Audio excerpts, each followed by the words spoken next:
Assalamu alaikum everybody. Bismillah walhamdulillah wassalatu wassalamu ala rasulillah. Allahumma salli wa sallim wa barik ala Sayyidina Muhammad wa ala alihi wa sahbihi ajma'in. We're still talking about the biography of Prophet Muhammad, peace and blessing be upon him, the messenger of Allah subhanahu wa ta'ala. We talked about his name in part 1, peace and blessing be upon him, and we talked in part 2 about his birth, peace and blessing be upon him, and in part 3 we talked about his name in the Bible nowadays, peace and blessing be upon him, and this is part 4. We're talking about his babyhood. In this video we are going to talk about part of his babyhood, نشأته صلى الله عليه وسلم.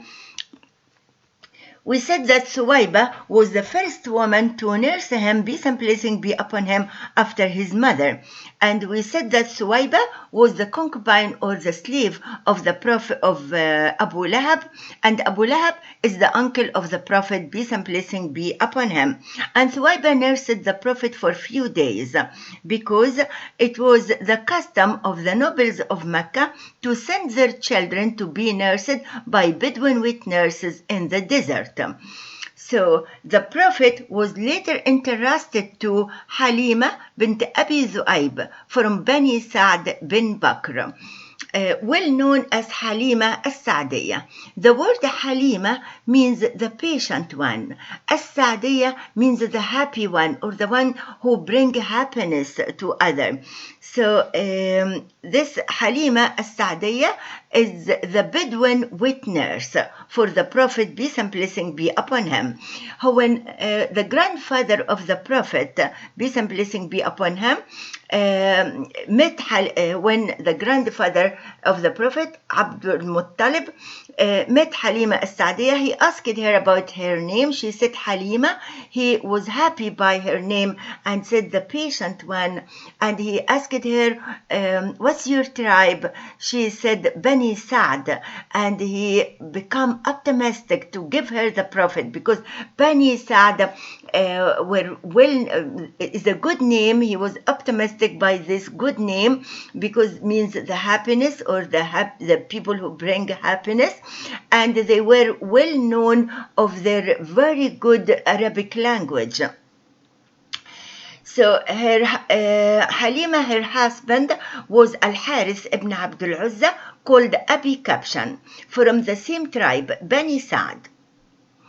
So the story of Haleemah and her family's good fortune while caring for Prophet Muhammad, peace and blessing be upon him, is quite heartwarming.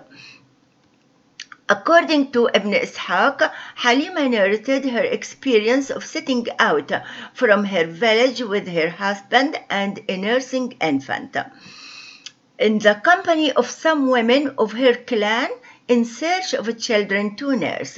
What is a clan? A clan is the part of the tribe. The tribe consists of many families, and the tribe may consist of 5, 6, 7, 8, or 10 clans. So the clan, so each tribe consists of some clans. The clans may be 5 to up to 10. And each clan consists of some families, maybe 2, 3, or 5 families. So she came with some women of her clan in search of children to nurse.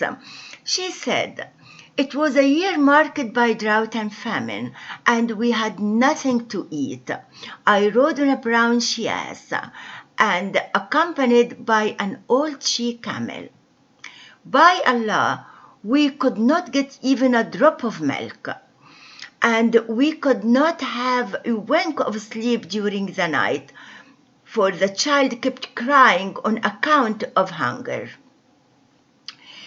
There was not enough milk in my breast, and even the she-camel had nothing to feed him.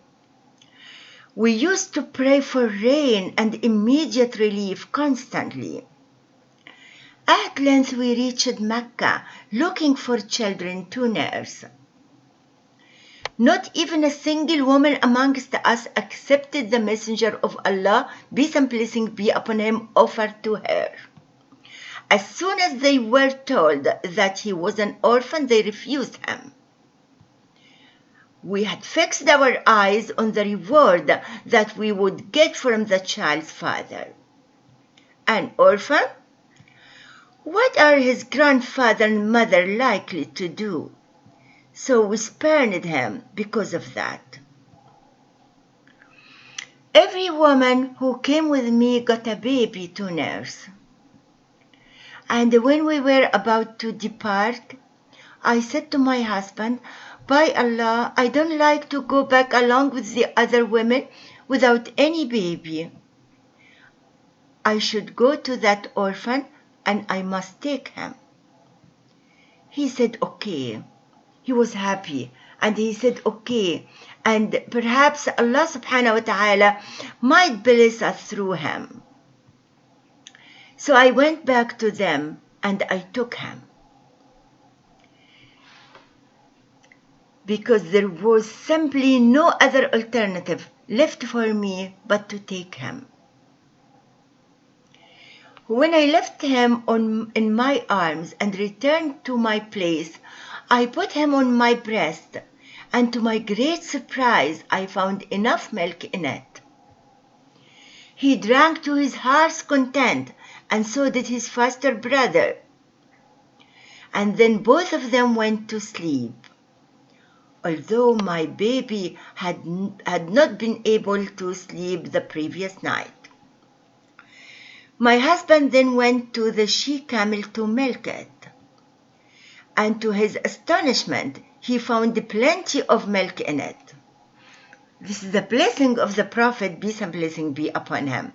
He milked it, and we drank to our fill, and enjoyed a sound sleep during the night. The next morning, my husband said, by Allah, Haleemah, you must understand that you have been able to get a blessed child. And I replied, by the grace of Allah, I hope so. So we're going to continue with the rest of the babyhood of the Prophet, peace and blessing be upon him, in the next video, inshallah. Thank you.